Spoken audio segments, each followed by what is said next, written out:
Melissa Crawford-Enos has been a Goose Creek City Councilwoman for the past 4 years, tackling a lot of issues. She tells me why she's running for re-election for this edition of Quintin's Close-Ups. And if you haven't already, subscribe to my YouTube channel and like Quintin's Close-Ups on Facebook. Goose Creek City Councilwoman Melissa Crawford-Enos Sims. Welcome to Quintin's Close-Ups once again.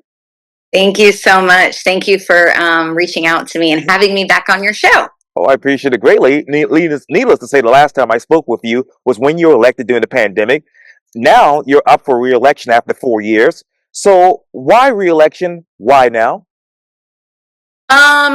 So I wanted to run again because we got so much done. I really didn't think that everything that I wanted to get done, we would be able to get so much done. And then you kind of end up in the middle of these projects and you want to see them through. You feel so vested in these projects. And we did some really big things in the last 5 years for Goose Creek. So as our population's grown, our community is, we have these amazing places now to gather as a community, and so then you're so vested in these projects. You wanna finish some more projects. Oh, absolutely. So I really I believe in like 2 to 3 year kind of terms. That's kind of, I think then it's time to let new people come in and do their thing. But yeah, I was excited to try to do a second term. Second term. You talked about a whole lot of things right there. You talked about the projects that are going on right now in Goose Creek, and I've interviewed so many people, on city council and within the government about that. But let me ask you, how many projects are there going on right now in the city of Goose Creek? We have several. We have some capital projects, and then we have some capital projects that we just finished, like the Creek Collective. That was one of our capital projects, and that was big for us. That was where the little white chapel that's on St. James Avenue. A lot of people just know that little chapel from being in Goose Creek, and they really wanted us to try to preserve it. And it was owned privately, and it was actually zoned residential. And the people that owned it were they really wanted to make it commercial. Yes. And so we were trying to figure out as a council what we could do.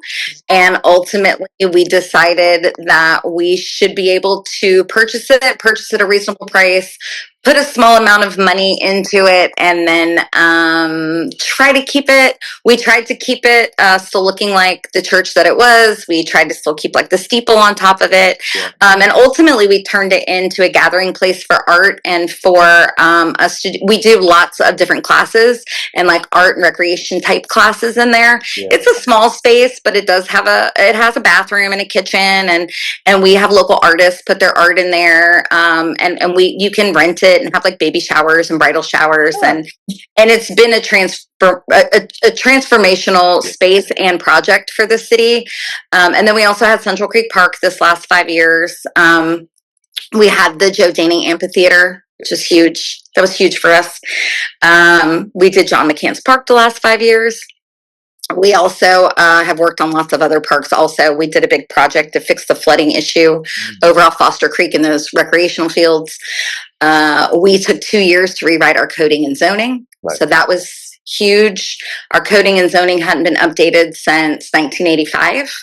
So all these projects that you kind of see that a lot of people like right now we're like, oh my gosh, all of these apartments that are going up, and every single apartment building that you see going up now was not approved prior to 2018, right? So they were an entitlement for years, and that was kind of under our old zoning and coding, which was kind of like you checked the boxes and it got approved. And we have an amazing staff, and we have a much more hands-on approach to getting infrastructure upgrades put in those developments. Yeah. And kind of holding those developers and builders' feet to the fire. If you're going to impact our area, we want you to be responsible to the area that you're impacting.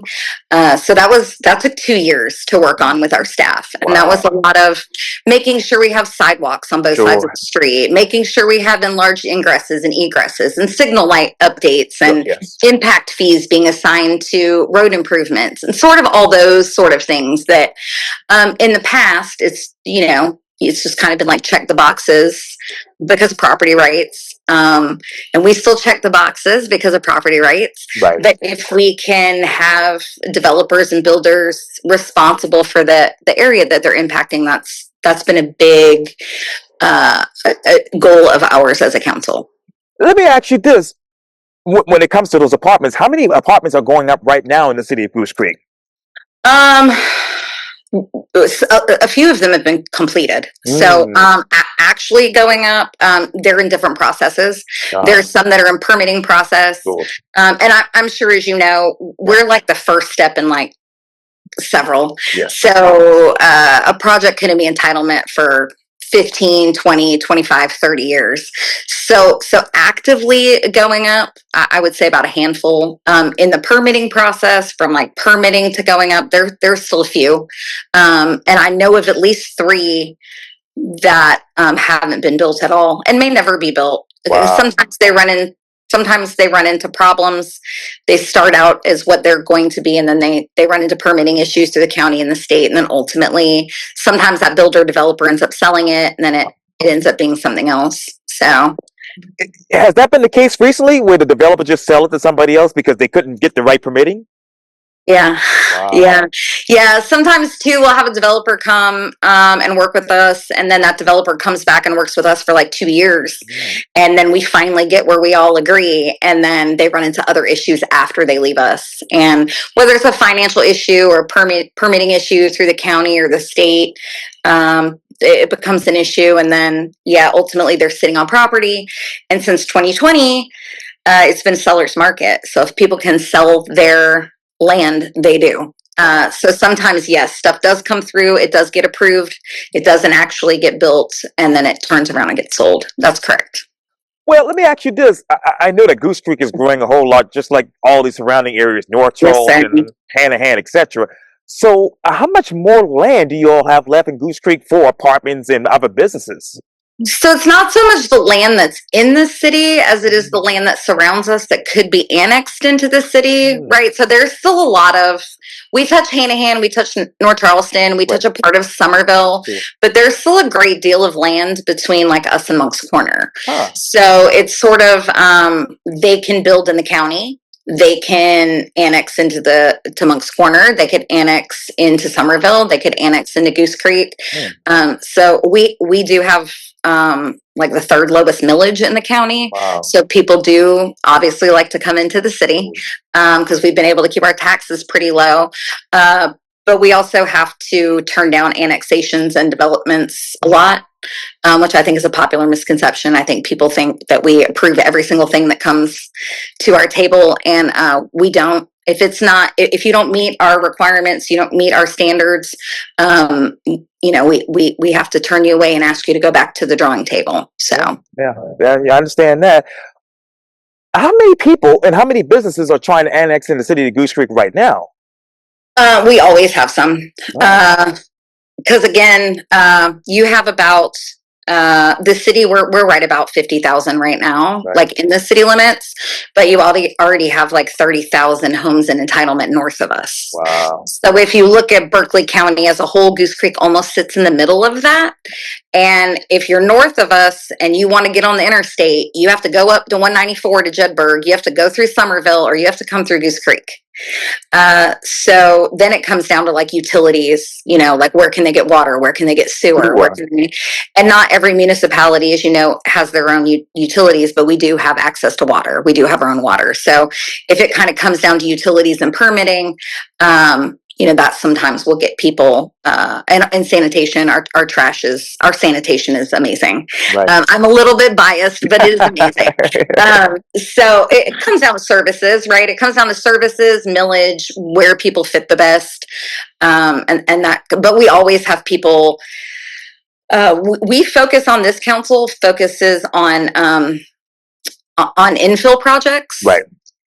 So we don't, we're not looking at great big developments to annex in, because you want growth to pay for growth. We don't want our taxpayers to have to pay for growth. So we kind of look at all those infill projects. Other than that, we don't really have businesses. Some businesses that are on the outskirts want annexed in, but that's usually because of water or because of services. Yeah, so that's, and we're happy to, if they're going to build there anyway, on that property, and we're going to have to deal with the traffic anyway. We just as soon be able to manage that growth and get that taxpayer money to lower our local option sales tax and help our residents out. Yes, ma'am. Obviously, Goose Creek right now is at 50,000. So in the next 5 to 10 years, do you foresee City Council having to raise that millage rate because of the growth? That's hard to say, right? So at some point, which our mayor will always tell you, at some point you think that revenue is going to top out, right? So at some point, if that revenue tops out, because it's been climbing since 2020, at some point, is it irresponsible not to raise your millage to make sure you can cover your fire and police debt service, to make sure you can cover your, does our water pay for water? Does our trash pay for trash? Does everything, pay for itself? We would like to say no. We would like to say probably not anytime really soon, just because our businesses keep growing and our local option sales tax the last 2 years, even though Berkeley County has been assessed a higher tax for your homes, our local option sales tax, if you live in the city, has still been able to drop your property tax differential for the last 2 years. So we would hopefully like to say not anytime soon, but we also have to be realistic and know that at some point, this revenue is going to stop climbing. At some point, you do run out of, you run out of as much incoming money. Wow. What will be your other revenue sources if that were to come to fruition, God forbid? Yeah. So right now, about 11% of our budget is taxpayers' money. This is just in our general fund. And then about 40% comes from business licenses and business taxes. And then we also have, A tax, H tax. We have grants. We have other state and county revenue streams. But ultimately, we've had really hard discussions like, what do we do? Do we, you have to make sure that your services pay for your services, right? So at some point, our hope is that we certainly do not want to be Mount Pleasant. We're not looking to be Mount Pleasant. But if you look at Mount Pleasant's, like what their millage is worth, a mill there is worth quite a bit more than it is here.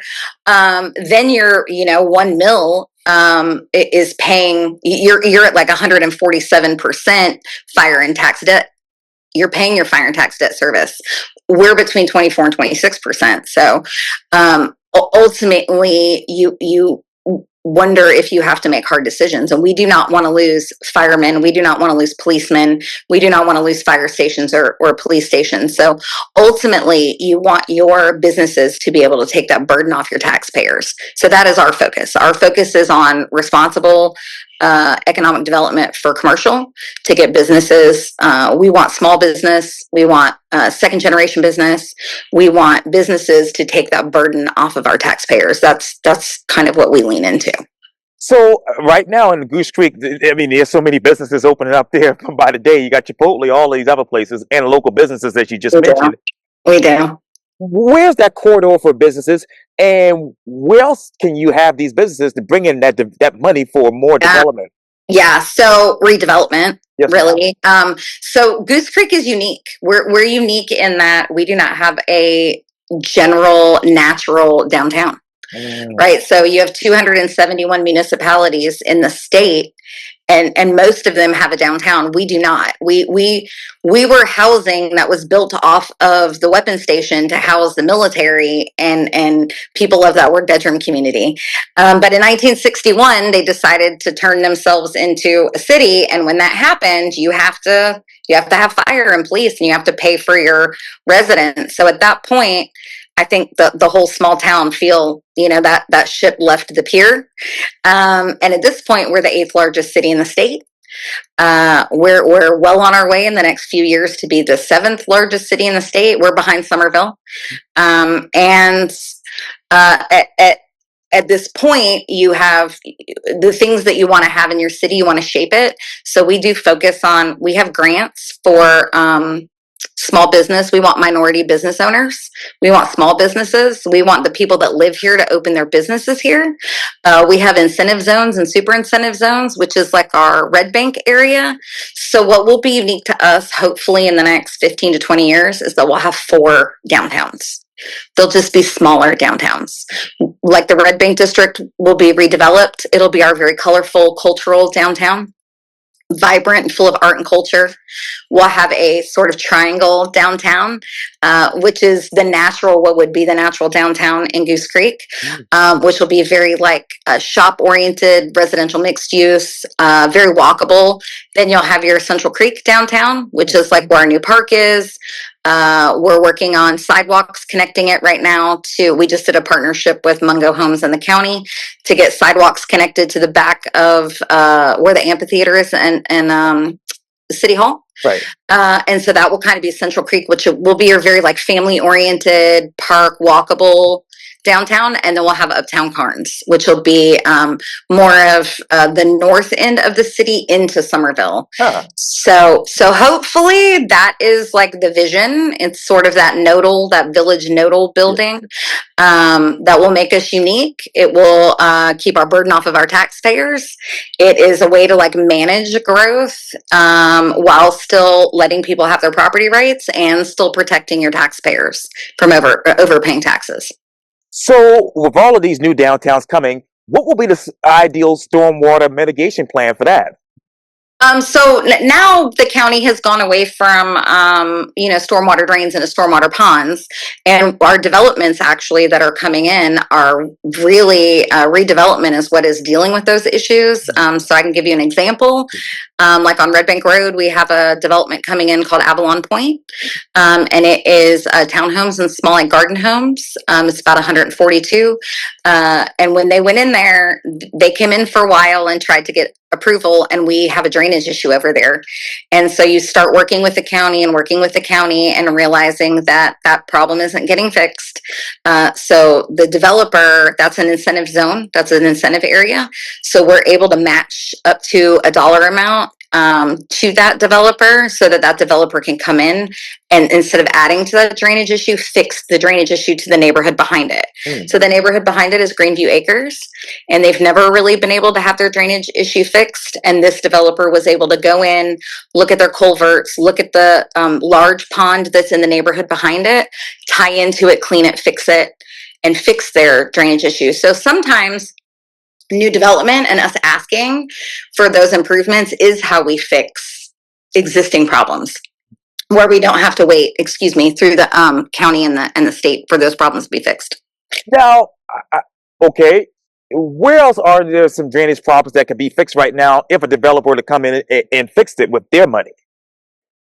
Definitely Red Bank Road in some of the southern ends of this city. We still have the county actually has a project right now where they're replacing old Orangeburg pipes. Oh yeah. So the county is working on those projects. I live in one of those neighborhoods. I live in Pineview. I'm one of the people that live in a neighborhood with no sidewalks and culverts. But the county is actually working on that project right now for us. So that one doesn't have to be a developer project. So some of them the county is working on, but it's mostly on the south end, Boulder Bluff, yes, Greenview Acres, Pineview, your older neighborhoods that have culverts still, right, that we still rely on stormwater drains rather than stormwater ponds. But the county really has been amazing. I don't know what the relationship was before me with the county, but I know that the relationship we have with the county and the state now is great. Anytime that we need anything and we need a push, we're able to rely on those relationships and get help. So the county project for the drainage project that was in Pineview, that just got done by the county. That was great. Also, there was a state project for drainage and sewer that was in my neighborhood also, and that got done. So I want to say that Avalon Point and there was one on Boulder Bluff that also was fixing a problem back there. He was a local developer. He's actually from this area and has never sold any of his development. So he owns all of them, which is cool because he is vested in the Low Country. Cool. I I was just talking with Willette Alston, who's running for mayor of Arlington. We Yeah, all know what's going on in Arlington right yeah, now with development and growth there. yeah. He actually wants local developers versus national developers to take, Yes. help to take over some of those issues there. Is that the same case that you want in Goose Creek? They're vested here. We want people that are vested here. Not that we love that people come from all over. We it's what makes our city beautiful. But yeah, people that are vested here are not going to come in, develop the land, sell it to a builder, and then leave. And then we're stuck with whatever we're stuck with, because that happens. And we don't want to be stuck with that. So, yeah, if we get a local developer that comes in, that does their homework, that works with our staff great.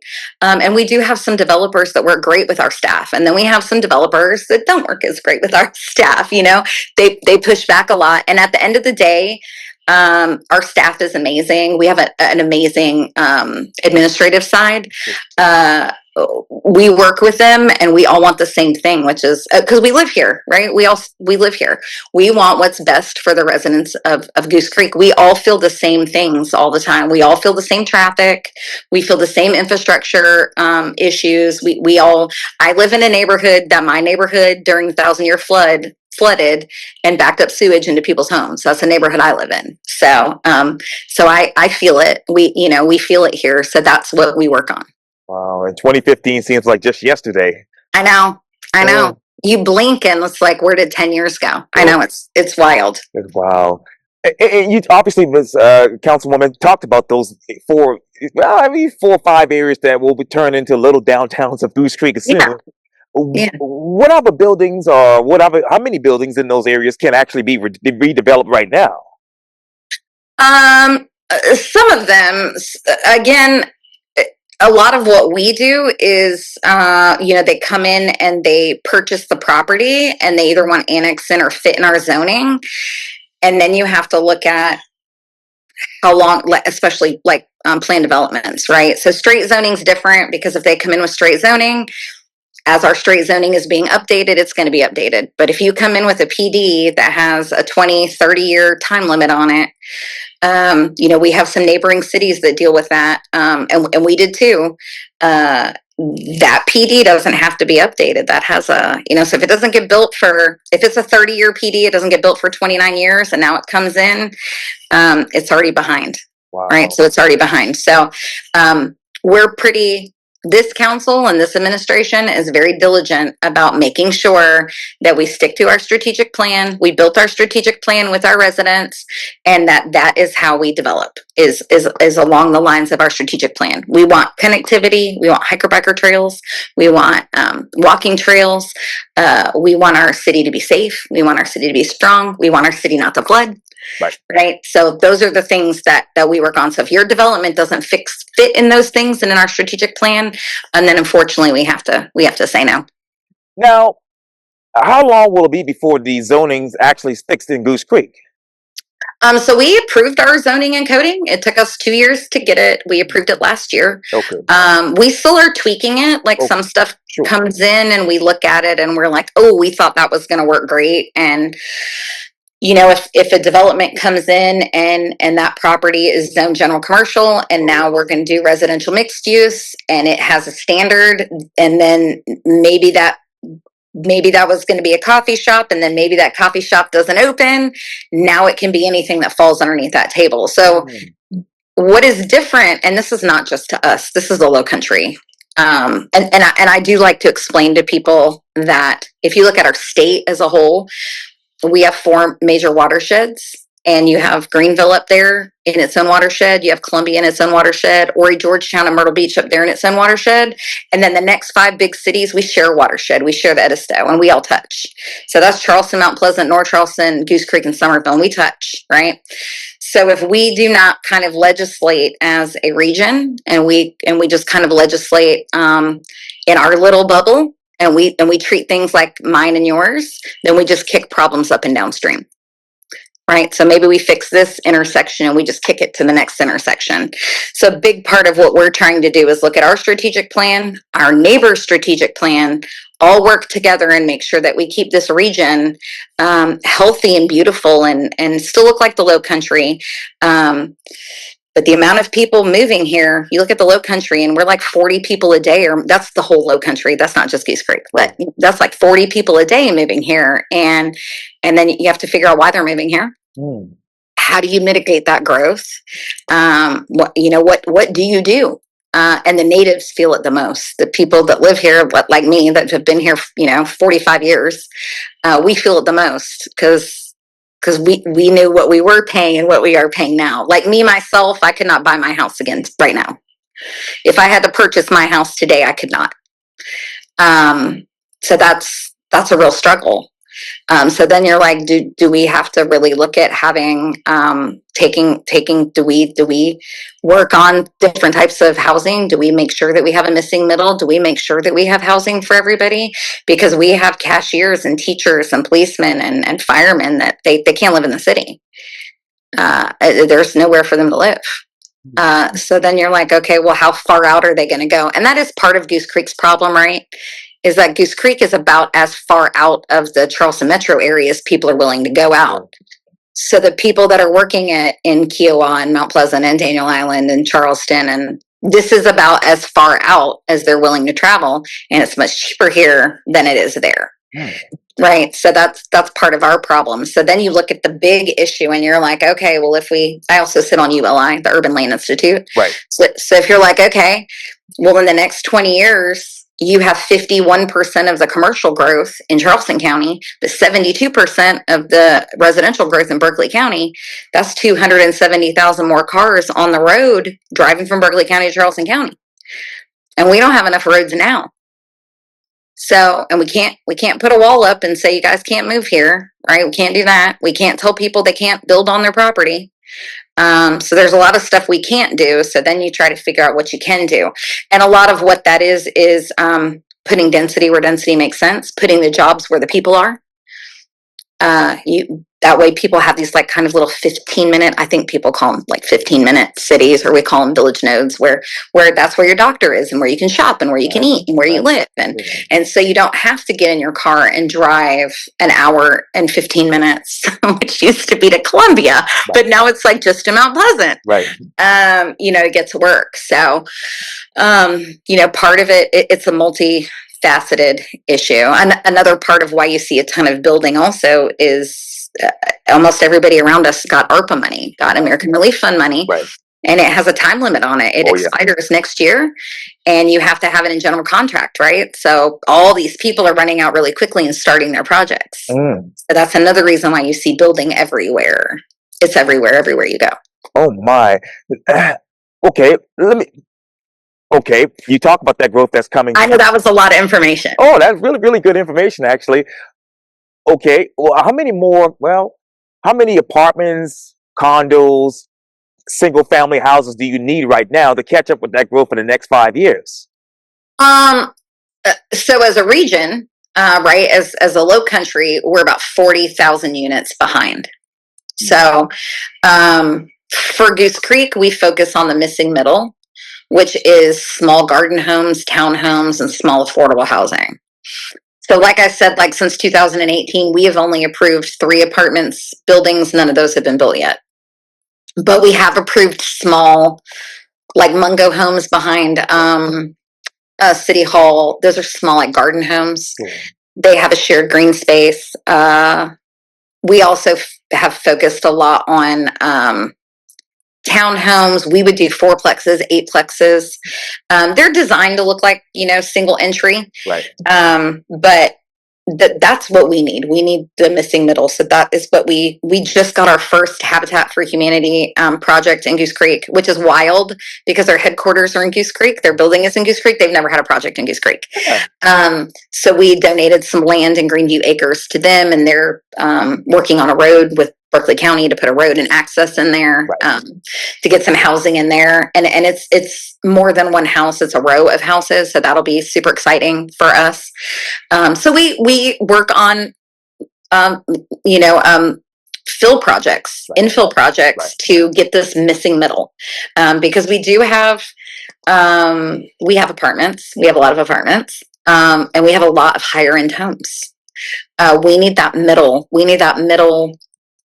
I think meeting that I was in at the chamber last year, they didn't call it affordable housing anymore. They call it attainable housing. And it was about $385,000 was considered attainable. And then now like 30% of your total income is what can go towards your mortgage. So you start looking at that and you do some math and you're like, how much money do I have to make a year to afford to live here? Right? So then you're like, how does a single person making $60,000 a year, which is not chump change for a single person, how do they afford to live here? And the answer right now is they don't. And we want them to be able to live in the city. We want people that live here for their kids to come back here, for their kids to quit moving away.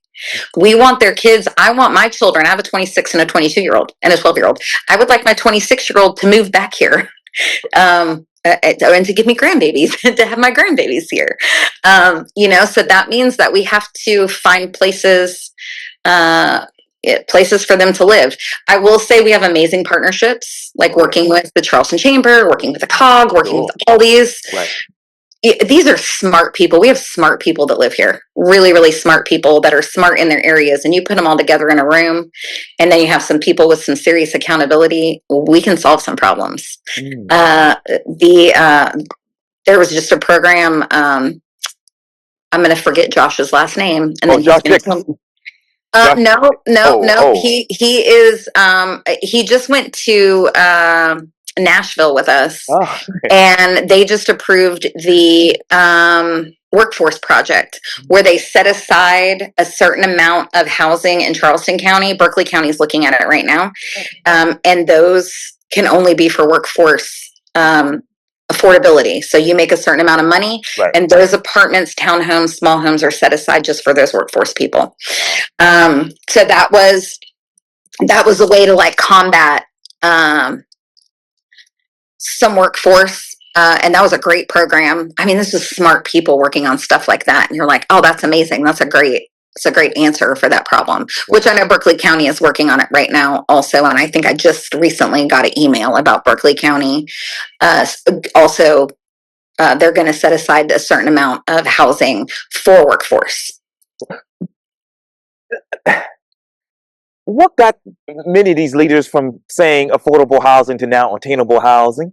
I think because it's not affordable. It's not affordable. $385 is not affordable. An apartment that costs as much or more than a mortgage payment is not affordable. It's not affordable. So I think that's where the word affordable went to attainable. So, and our mayor always reminds us that this elevator that keeps going up at some point is going to hit a ceiling. Right. At some point it's going to hit a ceiling. So you do want to at some point say, okay, what can we do? What is within our authority to do? What can we govern? What will our budget allow us to do to keep these people? Because we live here. We want our kids to live here. We want our grandkids to live here. Right. So it's like, what can we do?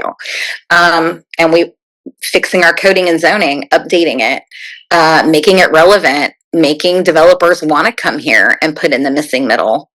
That was and there's so many developers out there. You can be choosy. You don't have to. You look at 50 years ago, there weren't people beating down the door at Goose Creek to come move. To move here. Now you can pick and choose. You can pick and choose and say, this developer maybe is local. This developer wants what's best for people. This developer doesn't sell their properties. They're vested in what they're building. So now you can kind of really look at it as a whole and say, okay, this is not now mine and yours. This is ours. This is us as a low country. This is us as a region. This is us not stopping at our jurisdictional line, right? People's cars don't stop when they're driving to the doctor, and maybe they live in Berkeley County, but their doctor's in Charleston County, right? So it's sort of like being a community, looking at it as a community instead of mine and yours. This is our community. Yes, ma'am. And I got 4 minutes left, but I want to ask you quickly, where in Goose Creek will be ideal for that workforce housing? All over. We have sort of infill all over. We have infill in over in Montague Plantation. We have infill in Greenview Acres. We kind of have infill little projects all over behind City Hall, down 52, down 176. Oh, There none of them are big. I mean, none of them are going to be big. They'll be small little communities, but we do have like little infill all over. wow. Yeah. What type of jobs would be ideal for these people who are coming into Goose Creek that need that workforce housing? Right, right. So we have some light industrial. We have like CR Hip, we have JW Aluminum, we have Century Aluminum. We would like to have more industrial jobs in Goose Creek. We would love to have some retail in Goose Creek, some more retail. We would love to have some second generation restaurants. We want to mix. You want to mix because you want your businesses to mirror your constituents, and you want to fill all the needs, right? So you want medical, you want IT, you want all those things. We just had an expansion on a hospital. I would have never believed in a million years that we'd had a hospital in Goose Creek. And not only do we have a hospital that was like, you know, a clinic hospital with an emergency room, it's a hospital. So to have that to serve your residents is amazing. Right, So you want to like, you want to meet all the needs of your residents. right, absolutely. Sorry, these bugs are that annoying. Okay. I guess it's warming up out here again. Welcome to Charleston. Right. It's the Lake Country. Yeah. The cold is not here yet. No, no. You obviously talk about these businesses that you want to you want to bring into Goose Creek. Yeah. What else do you want to bring into Goose Creek in the next 5 years? Well, we want businesses. We focus on economic development, and then we focus on safety, right? And so we focus on police and fire, modernizing our fire and police. We just got another grant to finally fill all of our schools, so we have an SRO at every Sure. school. So our chief was awesome at that. We have a lot of like traffic accidents with injuries are down 75%. Theft from motor vehicles are down 27%. Armed robberies are down 75%. So you want to lower your crime. You want stronger, safer communities. You want to modernize your fire and police. Because you can't do anything if you don't feel safe, right? So you want to feel safe. We have Opticom coming in, which is it's for our fire department that changes our lights and sequences them to get them responding faster. So that should be completely installed by the end of the month. So you work on fire, police, public safety, economic development, quality of life, recreation, places where your community can come together, be together, and have stronger, safer communities for your families. Oh, That's what we want. And so, with these new developments and new neighborhoods coming online, where do you want to actually, for lack of a better word, have new fire and police stations? So we just broke ground on Fire Station 4, which is up in the north end of the city. That's where our coverage was not as great. So it'll be finished in 2026. And we already have all the apparatus. We already have all the apparatus for it. We have almost all of the firemen for it. Police also, our police is fully staffed within one or two, kind of rotating through training. Fire's great right now. So we feel like we're really focusing on what we're good at. And what we're good at is public safety, recreation, and utilities. That's what we're good at. That's what we do. Goose Creek City Councilwoman Melissa Crawford-Enos Sims. Thank you for your time, and again, welcome back to Quintin's Close-Ups. Thank you, Quintin. It's so good always to see you. I appreciate it greatly.